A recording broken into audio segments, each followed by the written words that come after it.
नमस्कार, आप देख रहे हैं आज तक। आपके साथ मैं हूं सईद अंसारी। स्वागत है आपका खबरदार में। आज ओडिशा के भुवनेश्वर में प्रधानमंत्री नरेंद्र मोदी के रोड शो में वो रंग दिखे जो अब से पहले शायद किसी रोड शो में नहीं दिखे। सड़कों पर उतरकर समर्थकों से मिलते प्रधानमंत्री नरेंद्र मोदी और समर्थकों के जोश में टूटते सारे बैरिकेड्स। ये तस्वीरें ओडिशा के मुख्यमंत्री नवीन पटनायक को अलर्ट करने के लिए काफी हैं कि 2019 की जंग उनके लिए आसान नहीं रहने वाली।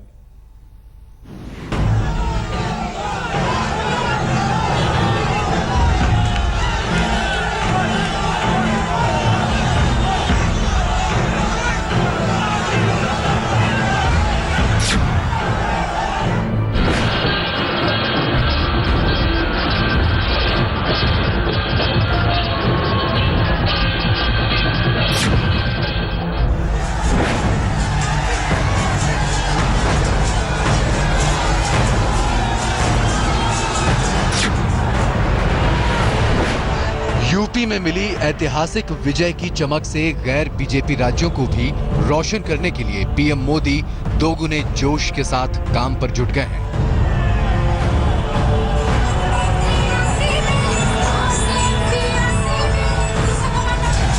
जनता का भरोसा जीतने में पीएम मोदी का कद किसी महानायक की तरह बढ़ता जा रहा है, तो जनता से उनकी दूरियां भी उतनी ही कम होती जा रही हैं। भुवनेश्वर की सड़कों पर गाड़ी के गेट खोलकर पायदान पर सवार पीएम मोदी के काफिले की इस तस्वीर ने नवीन पटनायक के दिल की धड़कनें तेज कर दी होंगी।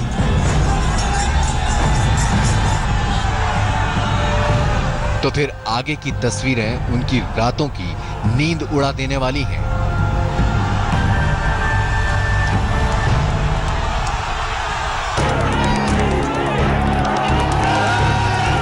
राजभवन से निकलकर जब कार्यकारिणी बैठक में शामिल होने के लिए मोदी का काफिला एक बार फिर सड़कों पर आया, तो लोगों का उत्साह देखकर पीएम गाड़ी छोड़कर सड़क पर उतर आए। पीएम के सड़क पर उतरते ही दोनों तरफ खड़ी समर्थकों की भीड़ का उत्साह दोगुना हो गया और लोग पीएम से नजदीक से मिलने के लिए दौड़ पड़े।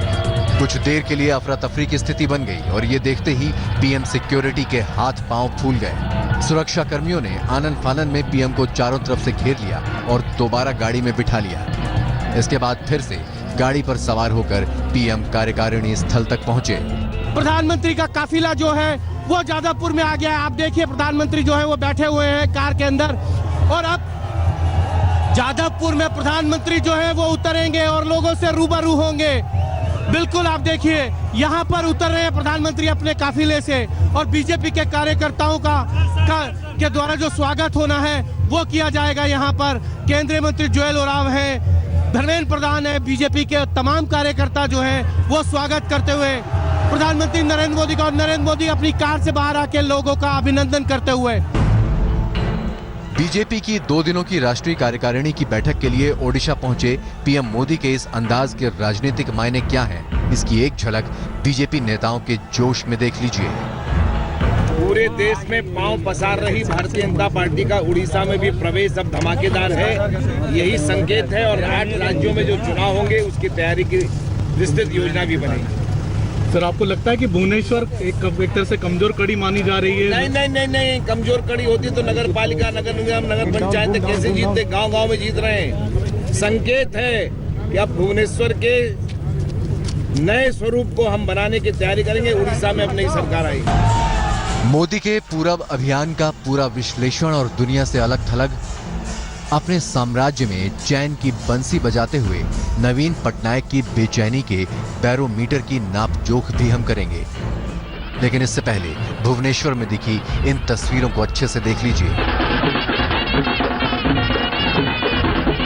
किस तरह कार्यकारिणी बैठक की जगह जयदेव विहार चौक पर पीएम मोदी के इंतजार में ढोल ढमाकों के बीच भगवा लहरा रहा था।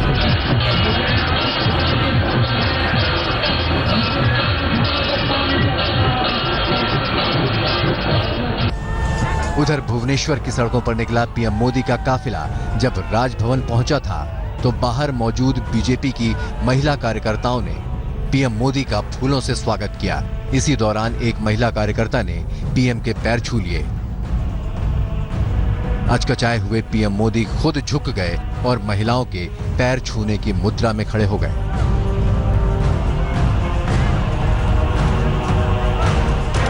जयदेव विहार चौक पर जब कार्यकारिणी के उद्घाटन का मौका आया तो मंच पर पीएम मोदी और अरुण जेटली के साथ वरिष्ठ नेता लाल कृष्ण आडवाणी भी मौजूद थे। पीएम ने दीप जलाकर कार्यक्रम की शुरुआत करने के लिए आडवाणी को आगे किया। मोदी की इस पहल को आडवाणी के लिए खुलते संभावनाओं के दरवाजों के तौर पर भी देखा जा रहा है। भुवनेश्वर से हिमांशु मिश्रा के साथ आज तक ब्यूरो। और आइए अब हम आपको बताते हैं कि उड़ीसा में 20 साल बाद बीजेपी की राष्ट्रीय कार्यकारिणी की बैठक आयोजित करने के पीछे असली वजह क्या है? क्यों बीजेपी के केसरिया अभियान के लिए उड़ीसा बेहद अहम है और क्या है कलिंग के युद्ध के लिए मोदी व्यू?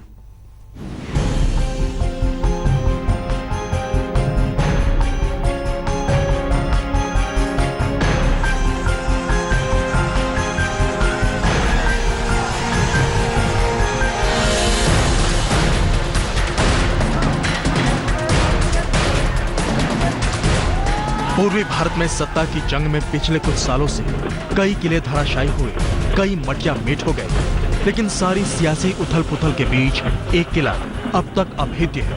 यह है ओडिशा के सीएम नवीन पटनायक का किला। लेकिन पूरे उत्तर भारत में दौड़ रहा पीएम मोदी का अश्वमेध रथ अब कलिंग के इसी किले की ओर दौड़ पड़ा है। 20 सालों बाद बीजेपी राष्ट्रीय कार्यकारिणी की बैठक ओडिशा में करने का सीधा इशारा ही है। इससे पहले 1997 में ओडिशा में यह बैठक हुई थी।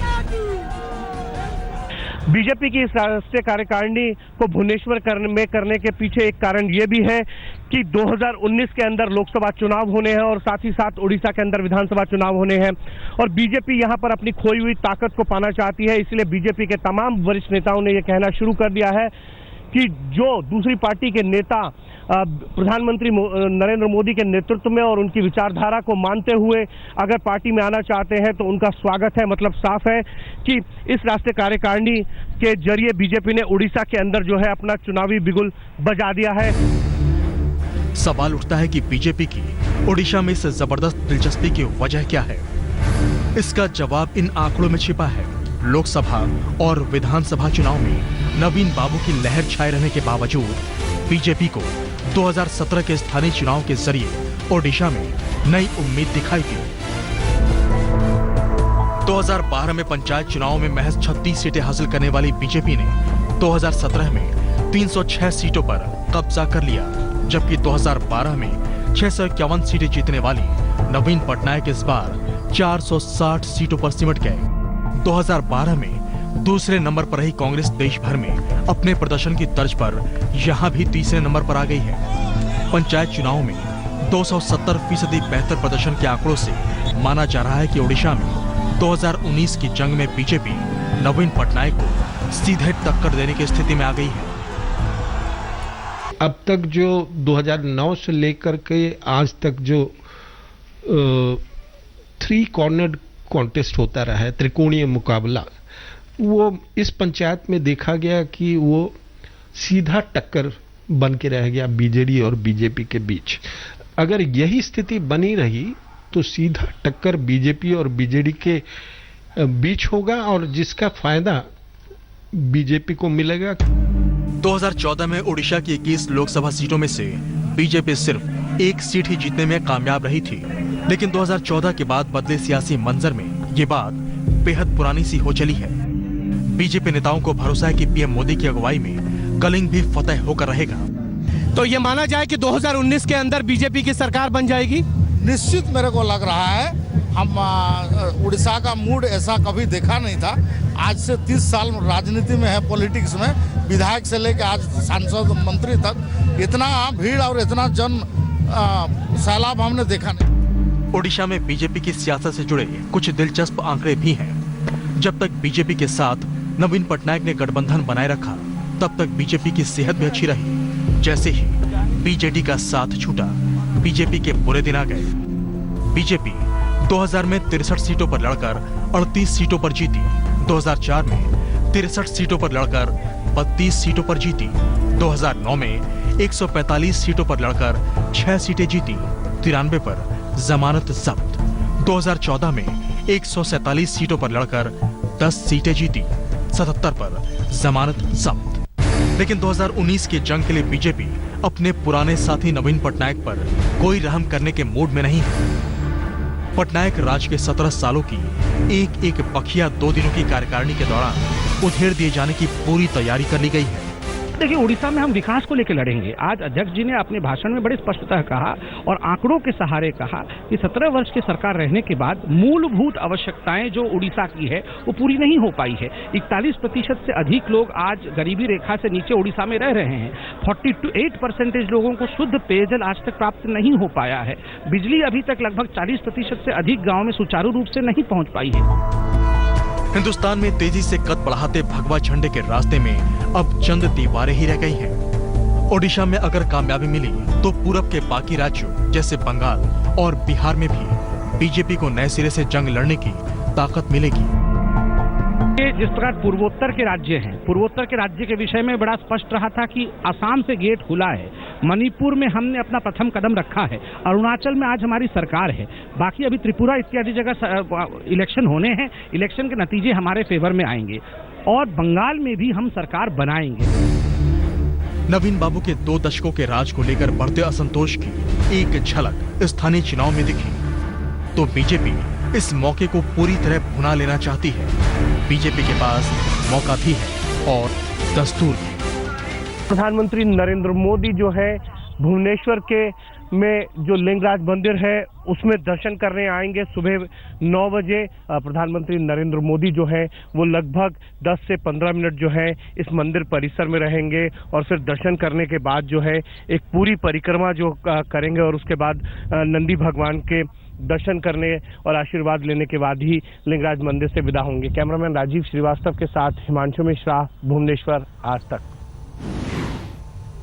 नरेंद्र मोदी के मिशन कलिंग के बाद अब बात मोदी के सबसे अहम कमांडर यानी उत्तर प्रदेश के मुख्यमंत्री योगी आदित्यनाथ की। योगी आदित्यनाथ ने अपने मंत्रियों और अफसरों के लिए फरमान जारी किया था कि छुट्टी आप भूल जाइए और सिर्फ काम में मन लगाइए। आज यानी कि शनिवार छुट्टी के दिन हमने योगी के मंत्रियों और अफसरों पर मुख्यमंत्री योगी आदित्यनाथ के इस फरमान का रियलिटी चेक किया है।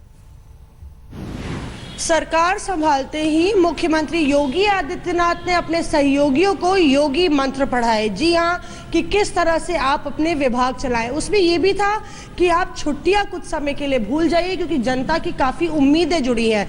हम लोग विधान भवन का निरीक्षण कर रहे हैं कि आखिर सैटरडे और संडे यहाँ पे किस तरह की गहमा गहमी है, क्या लोग छुट्टी पे हैं या दफ्तर आ रहे हैं। ब्रिजेश पाठक साहब के कमरे के बाहर है। न्याय विभाग से लेके राजनीतिक पेंशन और ऑल्टरनेटिव एनर्जी इनके साथ है। शनिवार के दिन आप दफ्तर में हैं। हमने तो उम्मीद की थी कि कोई भी नहीं मिलेगा विधान भवन में और फाइलें भी पड़ी हुई है आपके टेबल पे। जी, कुछ काम पेंडिंग था इसलिए कर। जी, तो कब आप आ गए दफ्तर? सुबह मैं समय से आ गया था जी, और काम जो छूटा हुआ है उसको पूरा कर रहा हूँ। तो मंडे से लेके फ्राइडे तक समय नहीं मिल पाता है क्या? मंडे फ्राइडे को जनता से भी मिलना होता है और काफी लोग आते जाते हैं और जो काम अधूरा है उसे पूरा करने हमारी जिम्मेदारी है। इसके लिए हम आज शनिवार को यहाँ बैठा हुआ। तो 22 घंटे काम करने में परेशानी नहीं है? कभी तो आपस में चर्चा होती होगी कि कितना काम करेंगे, 22 घंटे काम करना पड़ेगा तो कैसे होगा? माननीय मुख्यमंत्री जी से, माननीय प्रधानमंत्री जी से हम लोगों को प्रेरणा मिलती है और जो जिम्मेदारी आम जनता ने हम सबको दी है, जनमानस ने सौंपी है, उस पे खरा उतरना हमारा कर्तव्य है। तो पाठक साहब के टेबल पे आप देख रहे हैं दर्जनों फाइल रखी हैं और पाठक साहब उसको क्लियर भी कर रहे हैं। आपका पूरा डिपार्टमेंट आया हुआ है। समय 1 बजे हो गया, आप तो लंच ब्रेक तो सैटरडे को ले सकते हैं आप। बस काम पूरा करके फिर लंच हो गए। जी जी। और संडे को भी काम करेंगे क्या?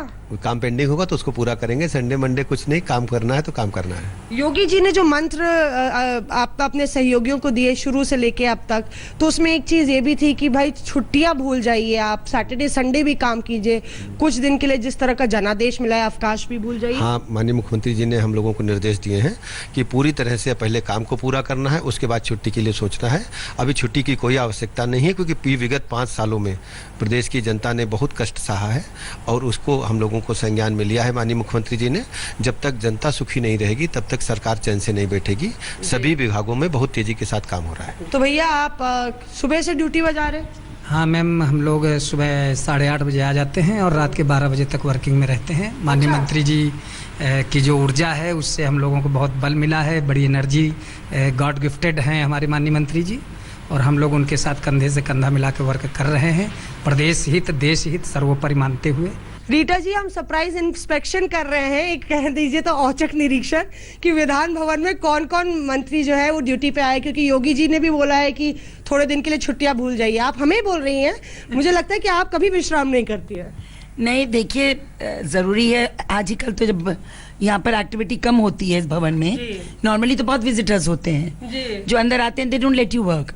सो these are the days when you can really put your heads together and work out the systems. तो मैं तो अक्सर संडे को भी खोल लेती हूँ।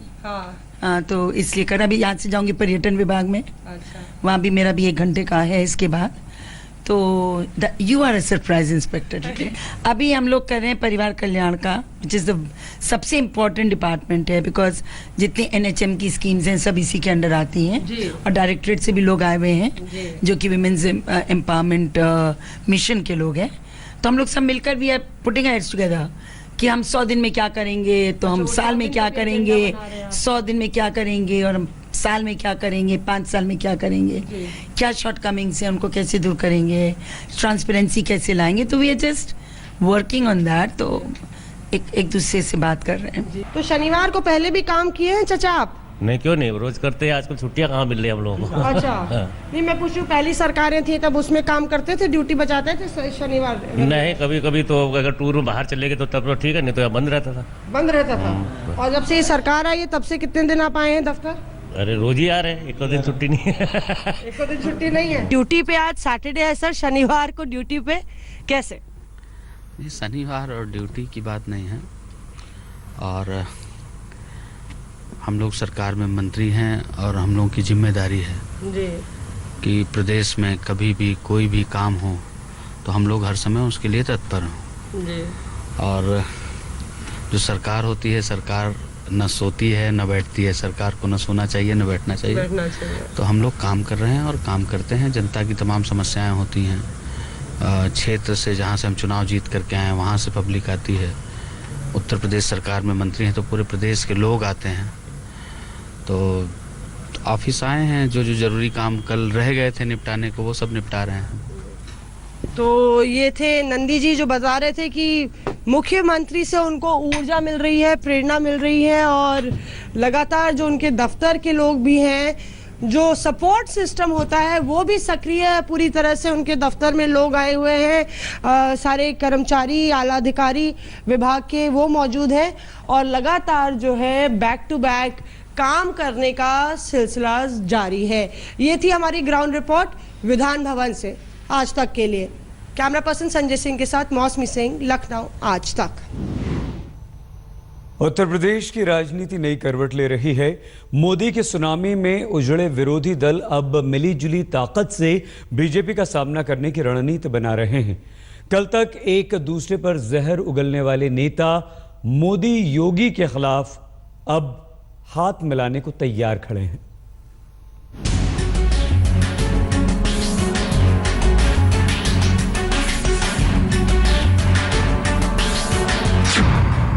योगी ने बना दी जोड़ी, अखिलेश मायावती हुए एक। बुआ को पसंद है अब बबुआ का साथ। लग रहा है कि भाई वो सत्ता से बाहर जा रहे हैं, तो इसलिए सपा मुखिया का बबुआ मारा मारा घूम रहा है। योगी को रोकने के लिए तैयार विपक्ष। इसे मोदी लहर में मिली यूपी में करारी हार कहें या मौजूदा वक्त में योगी का मचा हाहाकार। जिसने उत्तर प्रदेश की दो कट्टर विरोधी विचारधाराओं को एक मंच पर आने के लिए मजबूर कर दिया है। कल तक एक दूसरे को पानी पी पी कर कोसने वाले अखिलेश और मायावती को आज एक दूसरे से हाथ मिलाने में कोई गुरेज नहीं है। बीजेपी के विजय रथ को रोकने के लिए दोनों ही अब तैयार हैं।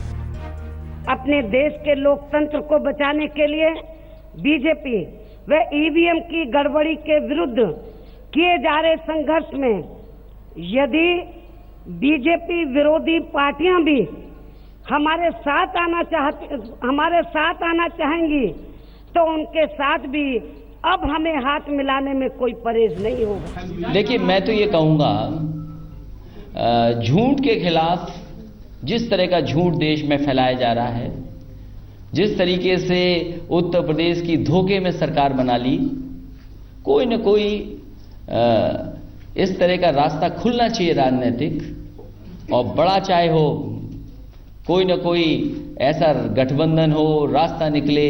हम तो हर एक का स्वागत करने वाले लोग हैं। हमने पहले भी स्वागत किया था, तब भी बहुत बड़ी खबर निकली थी क्योंकि परिणाम उस समय नहीं आया था, तब भी बड़ी खबर निकल गई थी। हम तो अब भी तैयार हैं। कहते हैं दुश्मन का दुश्मन अच्छा दोस्त बनता है। बीजेपी ने यूपी में विपक्षी पार्टियों को ऐसे जख्म दिए हैं कि उन्हें अब एक दूसरे के दर्द अपने से लगने लगे हैं। अब जब अखिलेश को ही बुआ से परेशानी नहीं तो अपने आजम मियां का तो योगी से पुराना बैर रहा है, और योगी का सीएम बनना तो आजम की भैंस खोलने जैसा ही है। ऐसे में बहन जी के साथ में ही वो पार्टी, जब बबुआ और बुआ एक दूसरे के खिलाफ आग उगलते थे, चुनाव से पहले अखिलेश सरकार में मायावती को गुंडे नजर आते थे, तो वहीं भतीजे के पास भी बुआ की शिकायतों की एक लंबी लिस्ट थी। पत्थर वाली सरकार के बारे में बात नहीं करना चाहते क्योंकि वो हमारी बुआ हैं,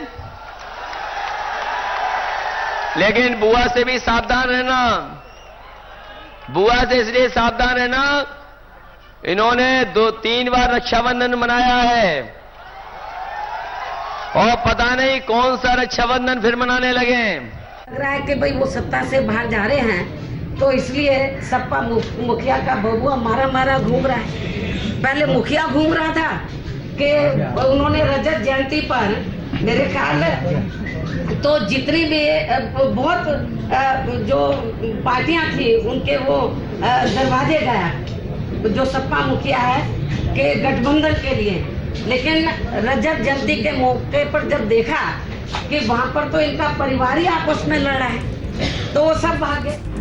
अगर 2017 के चुनाव की बात करें तो बीएसपी के वोटों का प्रतिशत करीब 22 था, वहीं एसपी करीब 21 और कांग्रेस को लगभग 6% वोट मिले। यानी इन तीनों पार्टियों का वोट प्रतिशत करीब 50 के पास पहुंच जाता है, जबकि प्रचंड समर्थन के बाद भी बीजेपी का वोट प्रतिशत 39.7 है, जो कि इस महागठबंधन के होने पर काफी पीछे नजर आता है। भले ही बीजेपी ने यूपी में विरोधी पार्टियों के छक्के छुड़ा दिए हों, लेकिन अगर बीएसपी, समाजवादी पार्टी और कांग्रेस साथ आ गए तो बीजेपी की मुश्किलें बढ़ सकती हैं।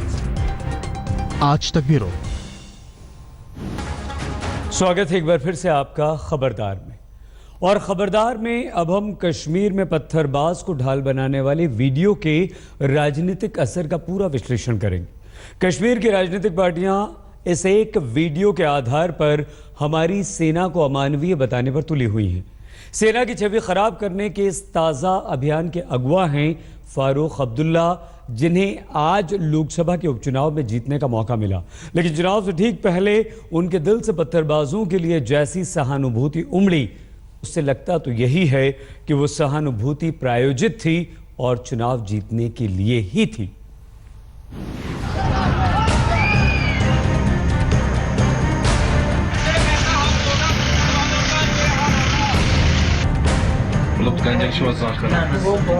कभी किसी के साथ पत्थरबाजों पर पॉलिटिक्स के दिन फलने फूलने वाले हैं।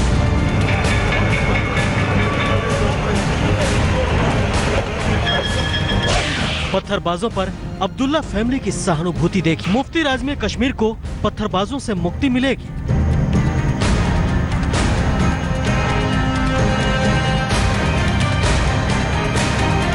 कोई कुछ दिन पहले फारूक साहब ने कहा ये सारे नेशनलिस्ट हैं, तो आज वो उन्हीं नेशनलिस्ट को कहते हैं कि पीडीपी जो है उनको पैसा देके पत्थर मरवा रही है। कश्मीर का पेच तो फंसता ही जा रहा है आणि म्हणून काश्मीराचो प्रश्न सोडप हे इतले सोपे ना। काश्मीराचो प्रश्न सोडोवपान लॉंग टर्म पॉलिसीच्यो गरज आहा।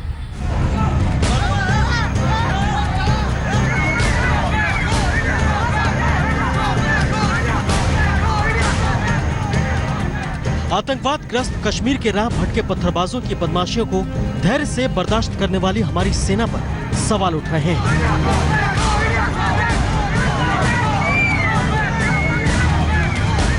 और उन सवालों की जड़ में है ये वीडियो जिस पर कश्मीर की सियासत भी वायरल हो रही है। ये वो वीडियो है जिसके सामने आने के बाद अब्दुल्ला एंड सन्स की कश्मीरियत उबाल मारने लगी है। हमारी सेना को मानवाधिकारों की सहनशीलता की घुट्टी पिलाई जा रही है। श्रीनगर लोकसभा सीट से उपचुनाव जीतने के बाद सीनियर अब्दुल्ला का पत्थरबाजों से प्रेम एक बार फिर छलका। मैं पहले तो परवरदिगार का शुक्रिया करता हूं, उसके बाद उन लोगों का जिन्होंने अपनी जान हथेली पे लेकर वोट दिया। ये उन मुश्किलात हालात में जहां यहां की सरकार कंप्लीटली फेल हो गई, एक पीसफुल इलेक्शन देने के लिए। इस इलेक्शन में 8 नौजवान मारे गए, शहीद हो गए।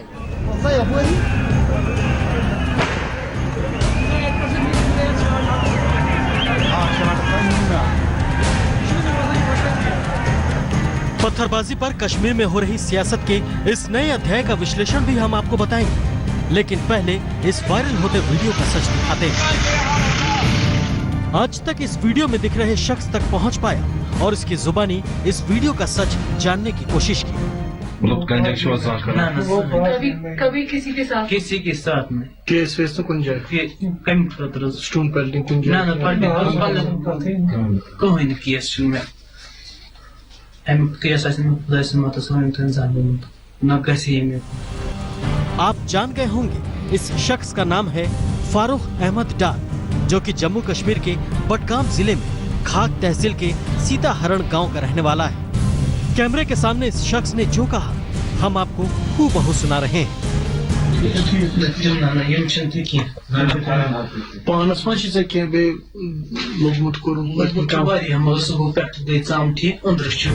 इस शख्स की माने तो ये कभी पत्थरबाज नहीं रहा।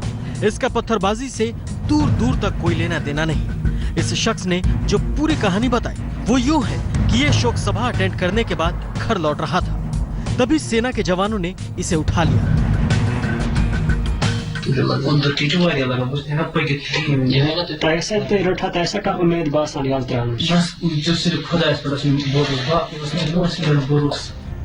अगर ये शख्स सच बता रहा है तो इसकी जांच होनी चाहिए। सेना ने इस वाकये की कोर्ट ऑफ इंक्वायरी के आदेश भी दे दिए हैं, लेकिन अब्दुल्ला एंड फैमिली जिस तलखी से सेना को अमानवीय बता रही है उसका भी समर्थन नहीं किया जा सकता। ये तस्वीर जितनी सच्ची है उतने ही सच्चे वो पत्थर भी हैं जो सेना पर बरसते हैं।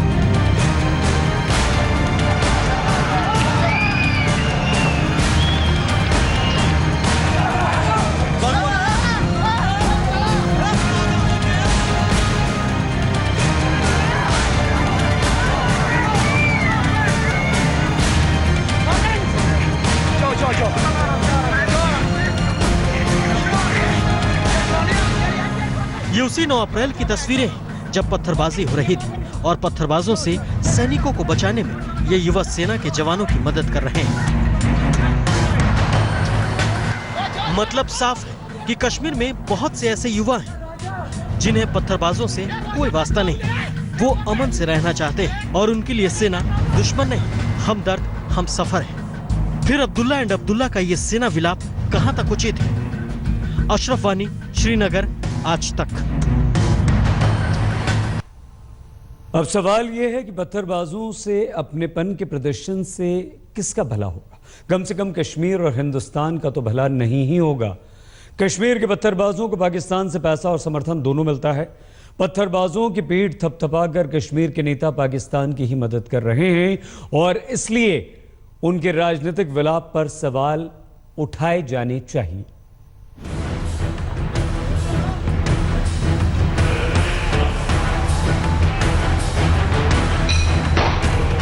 ऐसा सिर्फ कश्मीर में होता है। सेना जान बचाती है और जनता सेना पर पत्थर बरसाती है। कश्मीर में पत्थरबाजों को मदद का दाना पानी पाकिस्तान और उसके पिट्ठू अलगाववादी मुहैया कराते हैं और इन्हें राजनीतिक ताकत फारूक अब्दुल्ला जैसे लोगों से मिलती है। इस इलेक्शन में कई लोग गोलियों के शिकार हुए, अस्पताल में पड़े हुए हैं, कई लोग जेलों में डाल दिए गए। ये इलेक्शन मैंने नहीं देखा अपनी जिंदगी में, ऐसा इलेक्शन जहां ऐसी हालत हो। अफसोस इस बात का है आज भी सरकार टस से मस नहीं हो रही है और मैं गवर्नर से अपील करता हूं और प्रेसिडेंट ऑफ इंडिया से अपील करता हूं कि इस हुकूमत को बर्खास्त करके प्रेसिडेंट गवर्नर रूल लगाया जाए। 9 अप्रैल से जिस वीडियो पर आंसू बहाए जा रहे हैं उसका सच भी आर्मी के सूत्रों से सामने आया है। आर्मी के हवाले से ये कहा गया है कि बडगाम के वीरवाह आर्मी की 5 गाड़ियों का काफिला जा रहा था। काफिले में आर्मी के जवान, चुनाव आयोग के अफसर, आईटीबीपी के जवान और 2 पुलिस वाले थे। आर्मी के काफिले पर रास्ते में लोग छतों से पत्थर फेंकने लगे। हालात इतने ज्यादा बिगड़ गए कि गोली चलाने की नौबत आ गई। खून खराबा रोकने के लिए मेजर ने एक पत्थरबाज को जीप के आगे बांध दिया। जीप के बोनट पर बांधे गए उस शख्स को बाद में पुलिस के हवाले किया गया। यानी कि सेना की माने तो ये सेल्फ डिफेंस में उठाया गया कदम था जिस पर सियासी रोटियां सेकने की कोशिश की गई। वो भी उस वक्त जब श्रीनगर में उपचुनाव था और जहां से फारूक अब्दुल्ला लड़ रहे थे।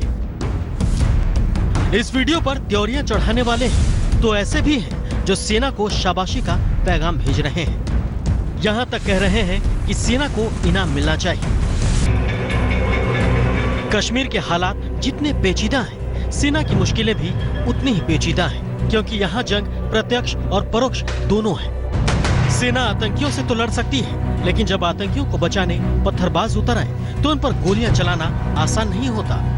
कश्मीर की चुनौती कितनी गहरी है ये रक्षा मंत्री मनोहर पर्रिकर से पूछ लीजिए। आणि म्हणून काश्मीराचो प्रश्न सोडप हे इतले सोपे ना। काश्मीराचो प्रश्न सोडोवपान लॉन्ग टर्म पॉलिसीच्यो गरज आहा। ये वीडियो और ये वाकया कश्मीर के लिए खतरे का अलर्ट है जिसे गंभीरता से लेना ही होगा। कश्मीर में पत्थरबाजी का फ्लैशबैक बेहद डराने वाला रहा है। ये याद रखने की जरूरत है कि पिछले साल यानी 2016 में कश्मीर में 2650 घटनाएं हुई। पत्थरबाजी की चपेट में 4000 सीआरपीएफ जवानों को जख्मी होना पड़ा। 13,000 से ज्यादा सिविलियन भी पत्थरबाजी की चपेट में घायल हुए। 90 लोगों की मौत हुई, जिसमें 2 पुलिसकर्मियों की भी जान गई। कश्मीर की मई और एक्शन वाले वीडियो पर रिएक्शन से भाड़े के टट्टुओं का मनोबल ही बढ़ेगा। बडगाम उपचुनाव का ये वीडियो कश्मीर के नेताओं को जरूर याद रखना चाहिए। सीआरपीएफ के जवान को तमाचा, उनसे बदतमीजी, छोटे छोटे बच्चों से भारत विरोधी नारे लगवाना। इन तस्वीरों को देखकर भी अगर पत्थरबाजों पर दिल पिघले तो समझ लीजिए आपकी देशभक्ति पिघल रही है। शुजौल हक के साथ अशरफ वानी, श्रीनगर, आज तक। कुलभूषण जाधव को फांसी देने पर उतारू पाकिस्तान पर आज भारत ने करारा कूटनीतिक प्रहार किया है। भारत ने पाकिस्तान से सभी तरह की बातचीत बंद कर दी है। भारत का स्टैंड साफ है, दोस्ती की बातें और दोहरापन दोनों साथ साथ नहीं चल सकते। इस पूरे केस में इसको अब ये बात आईने की तरह साफ है कि भारत सरकार कुलभूषण जाधव को पाकिस्तानी साजिश की सूली पर नहीं चढ़ने देगी। पाकिस्तान की अक्ल ठिकाने लगाने का एक्शन प्लान तैयार हो चुका है। भारत करो या भुगतो वाली जवाबी कार्रवाई का मन बना चुका है। हम लोग सारे एफर्ट करेंगे, पूरा प्रयास करेंगे कि कुलभूषण जाधव के साथ जस्टिस हो और वो छूटा हो। पाकिस्तान पर भारत ने पहला बड़ा कूटनीतिक प्रहार कर दिया है। भारत ने जाधव के सवाल पर पाकिस्तान से बातचीत का रास्ता बंद कर दिया है। पाकिस्तान से हर स्तर की बातचीत बंद करने का फैसला लिया गया है। 17 अप्रैल को समुद्री सुरक्षा पर होने वाली बातचीत भी रद्द कर दी गई है।